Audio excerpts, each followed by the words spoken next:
ಇವತ್ತಿನ ವಿಡಿಯೋದಲ್ಲಿ ಏನಪ್ಪಾ ಅಂತಂದ್ರೆ ಇವತ್ತೊಂದು ಪೌಡ್ರ್ ತೋರಿಸ್ತಾ ಇರೋದು ಯಾವುದಪ್ಪ ಅಂತಂದ್ರೆ ಇದನ್ನ ಟೆಟ್ರಾಸೈಕ್ಲಿನ್ ಅಂತ ಕೆಲವರು ಕರೀತಾರೆ, ಕೆಲವರು TC ಪೌಡ್ರು ಅಂತಾರೆ, ಕೆಲವರು ಹಲ್ದಿ ಕಲರ್ ಪ್ಯಾಕೆಟ್ ಅಂತಾರೆ.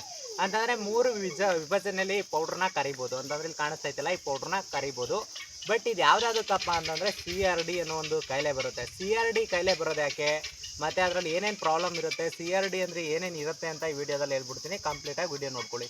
ನಿಮಗೆ ಉಸಿರಾಟದ ತೊಂದರೆ, ಮತ್ತು ಈ ಥರ ಕಫದ ಪ್ರಾಬ್ಲಮ್ಮು, ಮತ್ತು ಕೋಳಿಗಳಿಗೆ ಕಫ ಕಟ್ಕೊಳ್ಳೋದು, ಮತ್ತು ಉಸಿರಾಟದ ಪ್ರಾಬ್ಲಮಿಂದ ಇದಾಗೋದು, ಮತ್ತು ನೆಗಡಿ, ಈ ಥರದ್ದು ಏನೇ ಪ್ರಾಬ್ಲಮ್ಸ್ ಇದ್ದರೂ ಆಲ್ ಇನ್ ಒನ್ ರೋಗಕ್ಕೆ ಇದು ಟೆಟ್ರಾಸೈಕ್ಲಿನ್ ಅಂತ ಈ ಪೌಡ್ರ್ ಇದೆಯಲ್ಲ, ಇದು 100% ವರ್ಕಿಂಗಲ್ಲಿದೆ. ಅಂದರೆ ವಾಟರಲ್ಲಿ ಹಾಕ್ಬಿಟ್ಟು ಕೊಡಬೇಕು, ಇಷ್ಟಿಷ್ಟು ml ಅಂತ ಹಾಕ್ಬಿಟ್ಟು ಕೊಡಬೇಕು. ಬಟ್ ಅದರಲ್ಲಿ ಏನಪ್ಪ ಅಂತಂದರೆ ನೀವು ಟೆಟ್ರಾಸೈಕ್ಲಿನ್ ಹಾಕಬೇಕಾದ್ರೆ ಎಷ್ಟು ಗ್ರಾಮ್ ಹಾಕಬೇಕು, ಎಷ್ಟು ಇದು ಹಾಕಬೇಕು ಅಂತ ವಿಡಿಯೋದಲ್ಲಿ ಹೇಳ್ಬಿಡ್ತೀನಿ. ಕಂಪ್ಲೀಟಾಗಿ ನೋಡ್ಕೊಳ್ರಿ. ಅಂತಂದರೆ ನಿಮ್ಗೆ ಎಷ್ಟೆಷ್ಟು ನೀರೊಳಗಡೆ ಹಾಕ್ಬಿಟ್ಟು ಕೊಡಬೇಕು ಮತ್ತು ಏನೇನು ಹಾಕಬೇಕು ಅಂತ ಈ ವಿಡಿಯೋದಲ್ಲಿ ಹೇಳ್ತಾ ಇರೋದು. ಬಟ್ ಇದನ್ನು ಏನಪ್ಪ ಅಂತಂದರೆ 5 ದಿನ ಕಂಪ್ಲೀಟಾಗಿ 5 ದಿನ ಕಂಪ್ಲೀಟಾಗಿ ಇಡಲೇಬೇಕು. ಅಂದರೆ ಒಂದಿನ ಹಾಕ್ಬಿಡೋದು, ಒಂದಿನ ಬಿಟ್ಬಿಡೋದು ಈ ಥರ ಮಾಡೋಕ್ಕಾಗಲ್ಲ. ಕಂಪ್ಲೀಟ್ 5 ಡೇಸ್ ಹಾಕಲೇಬೇಕು. ಅಂತಂದರೆ ಟೆಟ್ರಾಸೈಕ್ಲಿನ 5 ದಿನ ಹಾಕಲೇಬೇಕು. ಈ ಪೌಡ್ರು ಬಂದು ನಮ್ಮ ಕುಂಬ್ಳಗೂಡಲ್ಲೇ ಮ್ಯಾನುಫ್ಯಾಕ್ಚರ್ ಆಗುವಂಥದ್ದು. ಬಟ್ ಆದರೆ ಏನಪ್ಪ ನಾನು ಅವ್ರ ಹತ್ರ ರಿಕ್ವೆಸ್ಟ್ ಮಾಡ್ಕೊಳ್ಳೋದೇನು ಅಂತಂದರೆ, ಯಾವುದೇ ಆ್ಯಂಟಿಬಯೋಟಿಕ್ ಆದರೂ ನಮ್ಮ ಕುಂಬ್ಳಗೂಡದ ಪ್ಯಾಕೆಟಲ್ಲಿ ನೋಡಿರ್ತೀನಲ್ಲ.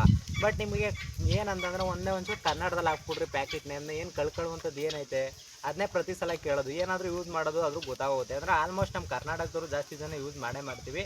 ಮತ್ತು ಕುಂಬ್ಳಗೂಡಲ್ಲೇ ಮ್ಯಾನುಫ್ಯಾಕ್ಚರ್ ಆಗಿರೋದ್ರಿಂದ ಒಂದು ಸ್ವಲ್ಪ ಇದು ನಮ್ಮ ಕನ್ನಡದಲ್ಲಿ ಒಂಚೂರು ಹಾಕ್ಬಿಟ್ರೆ ನಮ್ಮಂಥವ್ರು ಒಂಚೂರು ದಡ್ರು ತಿಳ್ಕೊತೀವಿ ಅಂತ ಅಷ್ಟೇ ಕೇಳ್ಕೊಳ್ಳೋದು. ಆಮೇಲೆ ಏನಪ್ಪ ಅಂತಂದರೆ ಟೆಟ್ರಾಸೈಕ್ಲಿನ್ ಹಾಕಬೇಕಾದ್ರೆ ಅಂತಂದರೆ ಈ ಥರದ್ದೊಂದು ಚಮಚ, ಅಂತಂದರೆ ಗಡ್ಬಿಡ್ ಐಸ್ ಕ್ರೀಮ್ ಬರುತ್ತಲ್ಲ ಅದರಲ್ಲಿ ಈ ಥರ ಚಮಚ ಇರುತ್ತೆ, ಇಲ್ಲಾಂದರೆ ಮನೇಲಿ ಒಂದು ಚಮಚ ಇರುತ್ತಲ್ಲ ಅದನ್ನು ತಗೊಂಡು ಈ ಥರ ಸೈಡಲ್ಲಿ ಹರ್ಕೊಳ್ಳಿ. ಸೈಡಲ್ಲಿ ಹರ್ಕೊಂಡಾದ್ಮೇಲೆ ಈ ಥರ ಒಂದು ಚಮಚ, ಈ ಥರ ಒಂದು ಚಮಚದಲ್ಲಿ ಅದು ಹಾಕ್ಬೇಕಾಗಿರೋ 10 ಗ್ರಾಮು ಅಂತಂದರೆ ಇಷ್ಟೇ ಹಾಕಬೇಕು ಅಷ್ಟೇ ಹಾಕಬೇಕು ಅಂತ ಅಳತೆ ಸಿಗೋದಿಲ್ಲ.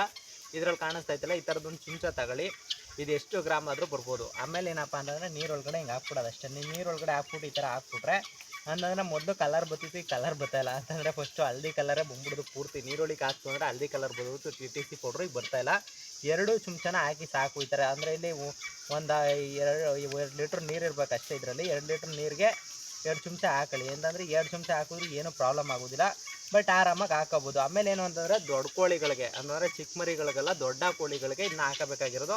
ಆಮೇಲೆ ತುಂಬ ಜನ ಏನು ಮಾಡ್ತೀರಾ ಅಂದರೆ ಚಿಕ್ಕ ಕೋಳಿಗಳಿಗೆ ಅಂದ್ಬಿಟ್ಟು ಚಿಕ್ಕ ಕೋಳಿಗಳಿಗೆ ಹಾಕೋಬಿಟ್ರೆ ನಿಮಗೆ ಪ್ರಾಬ್ಲಮ್ ಆಗೋದು. ದಯವಿಟ್ಟು ಆ ಥರದ ಕೆಲಸಗಳನ್ನ ಮಾಡ್ಕೊಳಕ್ಕೆ ಹೋಗ್ಬಿಡಿ. ಏನಿದ್ರು ದೊಡ್ಡ ಕೋಳಿಗಳಿಗೆ ಹಾಕೊಳ್ಳಿ, ದೊಡ್ಡ ಕೋಳಿಗಳಿಗೆ ಹಾಕೊಂಡ್ರೆ ಉಪಯೋಗ ಆಗುತ್ತೆ.